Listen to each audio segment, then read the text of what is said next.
Tuesday, September 11th, 2001. It's morning time and a woman steps out of her apartment to start her day. Today is the first day of school and also the day of the New York primaries. She's on her way to vote. But first she needs to get her coffee and her breakfast, so she stops at a local deli. And that's when she hears the news. A small plane has hit one of the Twin Towers. She runs outside, looks downtown, and sees a hole at the top of one of the buildings. She drops everything and runs. Armed with just a cell phone, running towards the damage, she asks a woman to drive her down towards the buildings. The woman obliges and she gets her as close as she possibly can. From there, she steps out of the car and she's frantically calling CNN. It's not until her second phone call that she realizes she's on air giving a description of the chaos around her. She looks over and sees a man holding a large camera in one arm and his little girl in the other. She runs over them and asks if they know what's happening, and that's when the second plane hits. The little girl looks up at her father and says, "Daddy, I think they're doing it on purpose." The woman recollects that this is the most heartbreaking thing she's ever heard. They start running and the woman follows. Next thing she knows, they're in his penthouse apartment looking up at the Twin Towers. From there they watch as hundreds of people take their own lives jumping out of the buildings. The little girl asks what the dark objects are falling from the sky, and all the father can respond by saying is, "Sweetie, they're birds." This is the story of Rose Arce. She's a producer and journalist working at CNN. She won an Emmy for her reporting efforts that day. I find this incredibly inspiring. I want to be a journalist, but from what I've read, it's quite difficult to get a job. Nelson Mandela once said, "Difficulties break some men, but make others. No axe is sharp enough to cut the soul of a sinner who keeps trying, one-armed, with the hope that he will rise even in the end." This gives me hope for my own future after college, though there are currently many students in college, journalism students, who won't get a job. Journalism is an industry that's in a bit of a dilemma. It requires experience to get in, but it's hemorrhaging money and it can only hire people with experience. And it's been losing money for quite a while now, and most places have only been stripped down to what they need. The newspaper used to be almighty, because it's the only place people got their news. And then the internet happened. People can get their news from anywhere. We have social media, TV news, countless of online publications. Everyone's a journalist. Well-paying journalism jobs are very hard to come by nowadays. But let's switch gears to something more or less depressing, depending on who you are. The current state of this country. Believe it or not, this has a huge effect on journalism. This election in particular has had a huge effect on journalism. Donald Trump. Like him or not, he's a very boisterous and divisive figure in American democracy. This in turn has caused a shift in American journalism. One of the biggest national newspapers, the New York Times, not only didn't support him like multiple publications, they basically declared all-out war on him. They started calling him a liar and said he was lying about things. Said he finally did this and he finally did that. And that revealed their biases against him. A lot of people called it the death of he said, she said journalism, in which both sides of a story are portrayed and it comes off unbiased. And I find that a little ridiculous. The common theme here has been that because he changed the game, others are allowed to as well. So whether this is here to stay or not, it's to be determined for the future. But one thing I do know is that this was the result of a very special set of circumstances. While it is changing, journalism will never go away. On my second interview, I was told that there will never not be a need for journalism. It holds a powerful place in society. It's how people learn about their news, if they don't want to get the facts skewed. It provides an avenue to get unbiased news in a way that gets all the facts across. It provides a middleman between the source and the people. Journalism can also be a tool for the American people. If people are frustrated about something, journalism shines a light on that, and the government can shift their attention towards that, and change can happen. But these are all examples of national news. What about the little guys? Well, they matter too. Local journalism can keep politicians in check. So while you and I are living our lives in Frisco, not paying attention to what's going on in city council, local journalists are hard at work, paying attention and making sure everything's running smoothly so nothing too shady goes on. Local journalism provides the color for your surrounding community, and it makes things clear that you have not previously known. My first interview was at D Magazine with a man named Zach Crane. He's the editor over at D Magazine, and it's something weird is that everyone I interviewed somehow knew who he was. The thing that he touched on the most was the difficulties of the job. So even though he loves it, he wasn't afraid to admit that it had its challenges. And he actually talked about the people that you have to deal with as the most volatile part of the job. He once had to call this one person 40 to 50 times to finally get an answer to a question. And he made it very clear to me that though it's important to stay persistent, it will be the key once I break into this business. So so I'll definitely take that to heart. My second interview was at the Dallas Morning News. Unfortunately, it was my only one at the Dallas Morning News, but it turned out to be pretty awesome because I met this man. His name's Will Pry, and he's currently my mentor. He's the senior vertical editor, or the news editor, over at the Dallas Morning News. And he just got done turning the company from a print-based company to an online-first company. He talked a lot about how the industry's changed in the 25 years that he's been a part of it. When I asked people how it's changed, they all said the internet, which is a very valid answer because technically it's right. But he said that what's changed is the way people use the newspaper.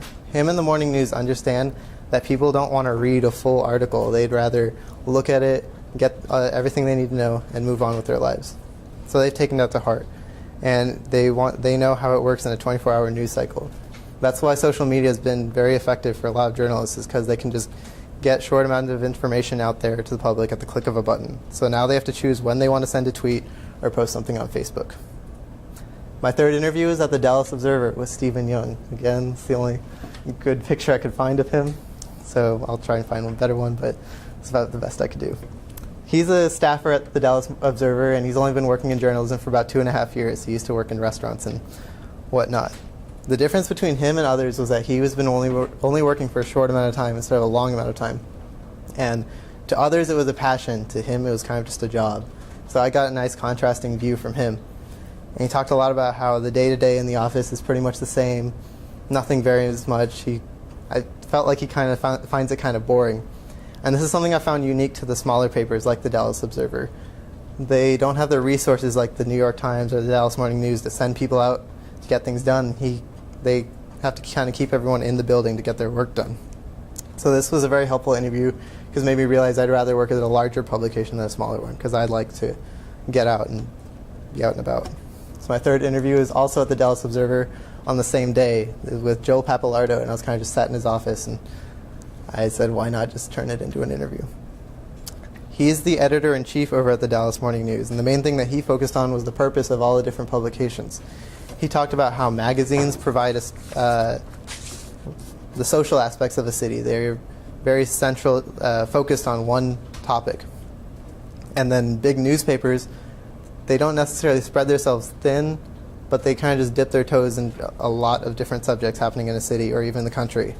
An alternative newspaper like the Dallas Observer can offer a more stylized look at the city. They can say what they want because they're granted those liberties and they're privately owned. They can highlight culture, human stories, and feature stories. And he's worked all over the globe, Mexico, all over for different magazines, I think like Popular Mechanics. But he said he prefers this one the most because he can inject his own personalities into articles and kind of make it his own. My fifth and final interview was back at D Magazine with a man named Glenn Hunter, and he's the editor of DCEO. So during our interview, he talked a lot about the 80s, when he worked in the 80s, and a lot about the 2000s and on. So there's kind of this time period where he wasn't talking about that much. And finally he cracked and told me that he worked at Hustler magazine, which if you don't know what that is, it's an adult magazine that was very popular back in the 90s. And then that time it was owned by a man named Larry Flynt, who's very divisive and notorious all around the globe. He even had an assassination attempt against him in the 70s, and it left him paralyzed. There's a movie about him called The People vs. Larry Flynt.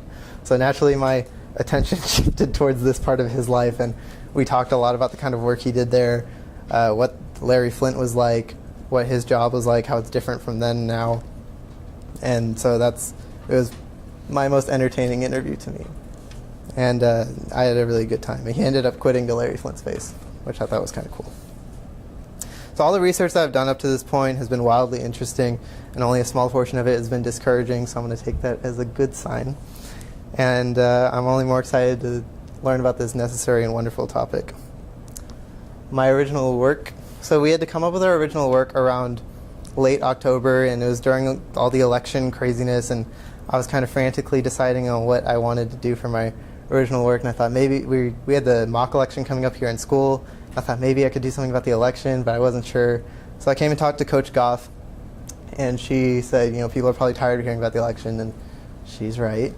And so we ran a few ideas, and then she brought up the idea of the TRE, the tax ratification election that occurred in Frisco last year and got shut down. And we started talking about that, and Coach Goff talked about how passionate she was about the subject and her side of the story. So I thought it'd be something really interesting, and I looked into it more.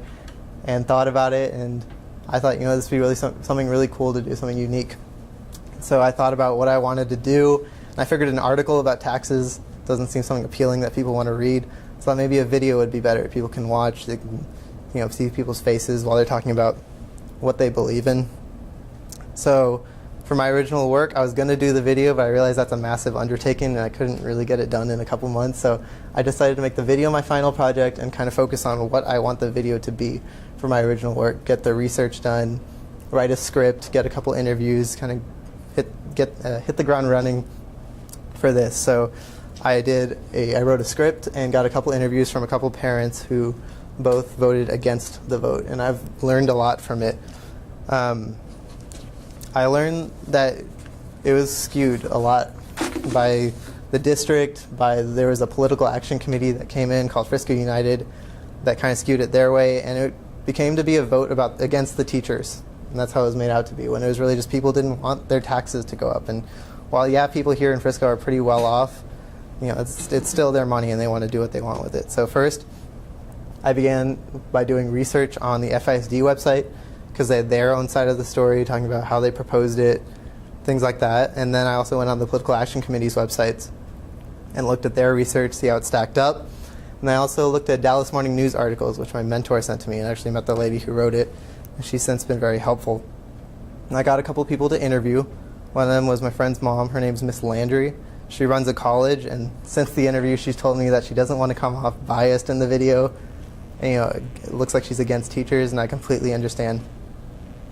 So I have to figure out how to get that done. And then I also got an interview from Miss Royer, who is very active in Frisco United. She actually had threats from people around the district because of how vocal she was against the vote. And the thing I found the most difficult about my original work was getting people to let me interview them, because a lot of people didn't want their opinions to be known. They didn't want to go on camera. I completely understand. It's a very divisive subject in this community. And that's a big reason why I'm making this, because I don't want this to happen to our community again. This is the first time that something like this has happened, something so big, something so divisive. So I'm hoping that future generations, people in the district, the citizens can look at this video and be like, this is what not to do. We need to make our needs known. The people should probably do more research on what they're voting on, but at the same time, the district probably should have been they probably shouldn't have just thought they were going to get what they wanted. They should have introduced the people to it. So I've learned a lot. I've learned how to interview better, converse better, keep a conversation going, listening to the smaller details in a person's answer and asking questions based on that. And I've also learned how to write better through my mentor. Speaking of, like I said, his name's Will Pry. He works at the Dallas Morning News. He's the news editor. And the reason I chose him over everyone else is because he was very passionate. Not that the others weren't, it's just he had a certain light in his eyes whenever he talked about writing and editing and all that journalist stuff. And he just loves his job, and it came off very well to me. And Coach Goff also knew him very personally, so that kind of helped sway my decision. So I've been lucky enough to go on 6 mentor visits as of now, and he's been great every single time. Last time he gave me a badge so I can just get in whenever I want. Not whenever I want, when we go in. So I've gotten to sit in on a couple meetings, editor meetings, got to see him do his thing. I got to go in on election night for my first mentor visit, which was very cool. Getting over a cold, sorry.